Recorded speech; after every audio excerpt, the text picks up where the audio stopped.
નમસ્કાર વિદ્યાર્થી મિત્રો, જીકે શોર્ટ્સ બાય જાંબુચા સરની અંદર આપણે વાત કરી રહ્યા છીએ અગત્યના સંગ્રહાલયો અને મ્યુઝિયમો વિશે.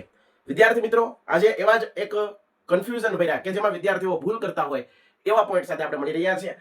રાષ્ટ્રીય સંગ્રહાલય ક્યાં આવેલું છે? રાષ્ટ્રીય સંગ્રહાલયને જ ઇંગ્લિશમાં નેશનલ આર્કાઇવ્સ કહેવાય. ફરીવાર કહું છું, રાષ્ટ્રીય સંગ્રહાલય ક્યાં આવેલું છે અથવા નેશનલ આર્કાઇવ્સ નામનું સંગ્રહાલય ક્યાં આવેલું છે? તો વિદ્યાર્થી મિત્રો, એ આવેલું છે દિલ્હી ખાતે આવેલું છે. બરાબર, ખાસ યાદ રાખશું.